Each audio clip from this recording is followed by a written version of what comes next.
There are basically two reasons why one language might be more efficient than another.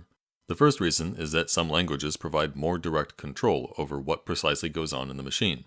Having precise control is certainly no guarantee that the programmer will find optimal solutions, but with enough time and effort, good programmers can generally optimize more than even the best compilers and interpreters.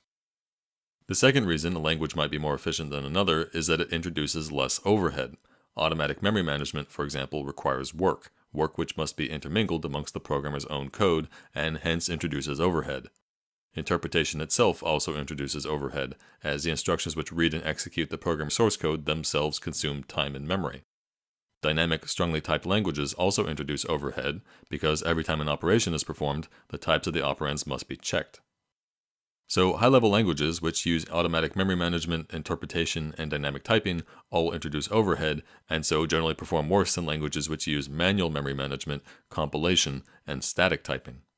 So, code written in Perl, Python, Ruby, and JavaScript generally performs worse than the functionally equivalent code written in C, C++, and Objective-C. In the middle, we have languages like Java and C#, which both feature automatic memory management, but use a hybrid of static and dynamic typing, and a combination of compilation and interpretation. So what kind of performance differences are we talking about? Well, that varies greatly depending upon what the code does, and of course depending upon how well we write the code. In the average case, code written in the slower languages like JavaScript or Python runs probably 10 to 100 times slower than the equivalent code written in C or C++. In many cases, however, the performance difference may be negligible. For tasks in which the CPU spends much of its time waiting for input-output devices, like when reading data off a hard drive, the time the CPU spends actually executing code may account for a trivial part of the overall performance. By analogy, if it takes 16 hours to fly to Australia, a 40-minute walk to the hotel doesn't really add much travel time compared to a 10-minute drive. As for memory usage, again, overhead is added by automatic memory management, interpretation, and dynamic typing. The interpreter itself, of course, consumes memory as the program runs, and garbage collection and dynamic typing both require storing additional metadata about the objects in our code. Garbage collectors, for example, usually work by counting the number of references to each object, and these reference counts take up some amount of memory. Aside from this overhead, the more direct control of memory which programmers exercise in languages like C and C++ allows programmers to minimize their usage of memory in ways they simply can't using languages like Python or JavaScript. Now, what about portability? What is it about a language that allows you to run your code on different platforms without extra work for each platform? Portability comes down to basically four issues. First, different makes of processor generally have different instruction sets, and the machine code written for one instruction set doesn't work for another. So the assembly program written for an x86 processor, of course, doesn't run on an ARM processor. Second, different operating systems have different system calls and different APIs for invoking those system calls. Third, not all computers have processors, operating systems, and input-output devices with the same capabilities. Obviously then, our code cannot make use of capabilities which a system we wish to run it on doesn't have. And fourth, because of the first three reasons, library code doesn't necessarily run on all platforms. If a library which our code needs doesn't work on a platform, then our code won't work on that platform either. So now, how do we write a program to run on different platforms without writing separate versions of the program for each platform? Well, the first issue, differing instruction sets, is pretty much solved by using any language other than assembly.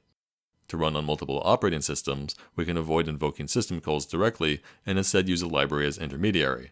Instead of directly invoking system calls, we invoke library code, which invokes those system calls for us, and so it's left up to the library to make the right calls. The library itself, of course, must have different code for each operating system, but by using the library, our own code can be the same for all platforms. Differences in capabilities, however, quite often simply have no workaround.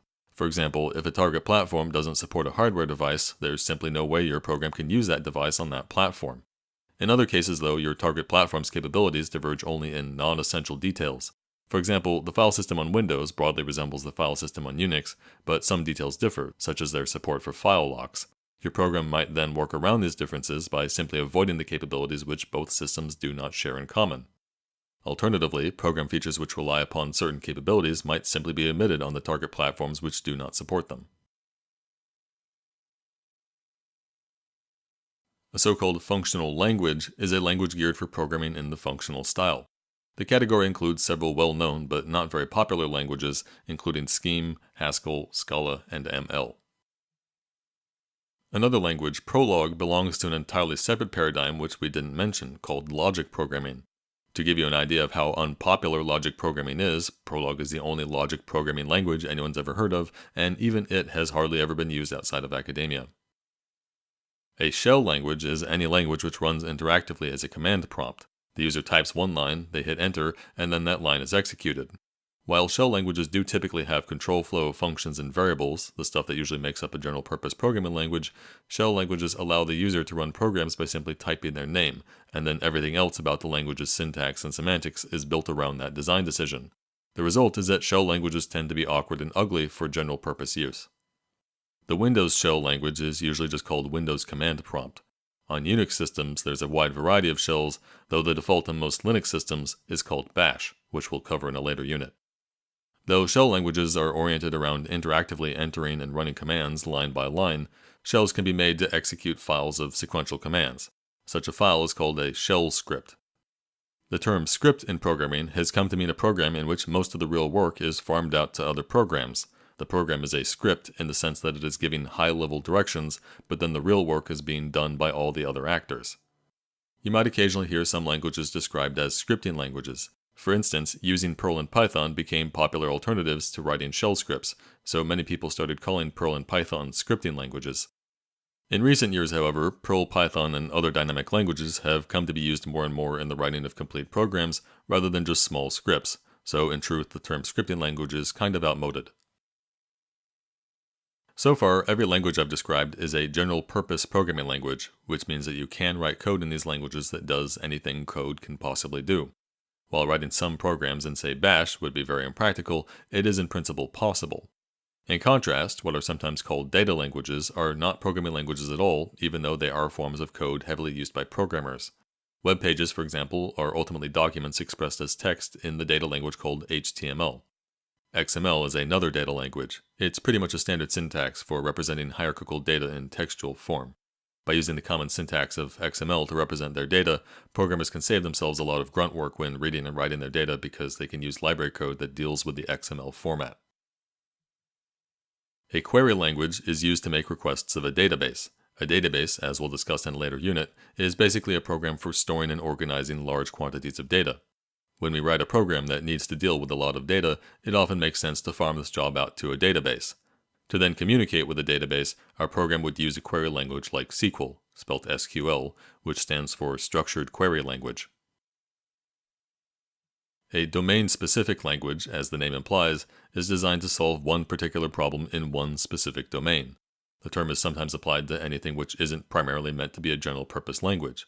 So the term can be applied to SQL, HTML, XML, and even shell languages like Bash.